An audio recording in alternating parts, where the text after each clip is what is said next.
UFC 285 Jones vs. Gane took place Saturday, March 4th from T-Mobile Arena in Las Vegas, Nevada. A heavyweight king will be crowned when former UFC light heavyweight champion Jon Jones finally returns to the octagon to face #1 ranked UFC heavyweight Cyril Gane for the vacant heavyweight title.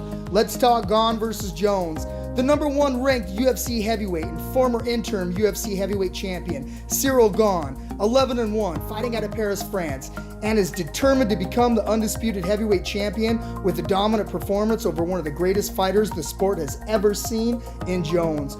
Gane is one of the most impressive strikers we have ever seen in the heavyweight division. He possesses excellent footwork and movement, along with his impressive combinations, utilizing his kicks, knees, and punches, but he will need all of them tonight against one of the best to ever do it. But on the other side of the octagon, you have the former two-time UFC light heavyweight champion, Jon Bones Jones, who some consider the greatest fighter of all time.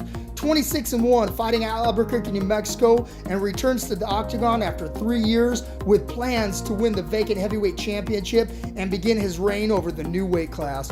Jones has been dominant for years, using his long frame and all of his weapons to the fullest. He's completely dismantled all of his opponents he has faced.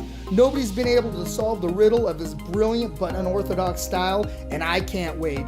Tonight's betting odds have Gane coming in at a +145 underdog, and Jones comes in at a small 140 favorite. And here's how it went down. I have to say, it's absolutely crazy seeing Bones back in the ring, and especially at heavyweight. But the fight started, and the first kick Gane through hit Jones in the nards, but he shook it off quickly. Thank God the fight's going to continue. But Jones came out immediately with kicks and punches moving forward, pressuring Gane and forcing him to move backwards early in round 1. Jones slips a punch of Gane and took Gane's back standing up and quickly drags him to the ground. There was a quick scramble, and Jones ends up on top of Gane with Gane's back against the cage, and Jones was on top applying heavy top pressure and slips in a slick guillotine choke to force Gane to tap. Jon Jones defeats Cyril Gane by guillotine choke to become the new UFC heavyweight champion. Alright, here's my final thoughts. There was a lot of questions that needed to be answered here. For Jones, it was the move from light heavyweight to heavyweight, and was that a smart decision? And would he be as effective as he was at light heavyweight? And let's keep in mind, he's also been out of the octagon for 3 years, and would that ring rust hurt him? For Gane, it was, would he be able to stop the wrestling of Jones and be able to outstrike him? Well, we have our answer.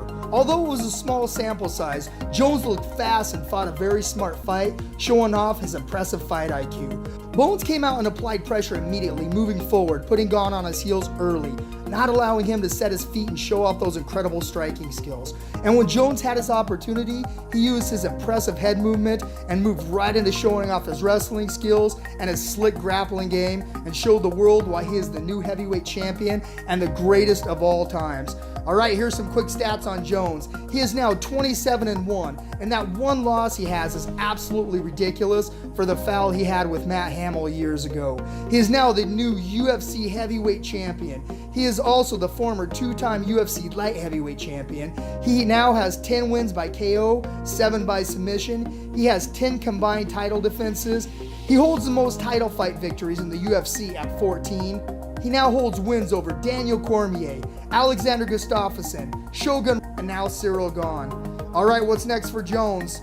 In the post-fight octagon interview with Rogan, Jon Jones called out Stipe Miocic for his next fight. Guys, sign me up.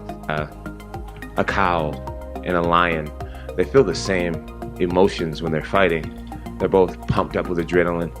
He said the only difference is the lion actually wants to be there. And it was a perfect thing to say to me in a moment, because I was nervous. And he reminded me, bro, it's normal. And do you want to be here? And at that moment I was like, oh yeah, I want to be here. And I want more. And I just went out there with a very offensive mindset, and we got it done. I'm not sure if I answered your question or not. I'm just talking. Let me know in the comments what you thought about Bones' performance tonight and who you think he should fight next. Just want to give a big shout out to all of our loyal fans. Always appreciate the support. Don't forget to smash that like button. This is Jake Hatton with MMA Weekly's The Lowdown Breakdown. See you next time.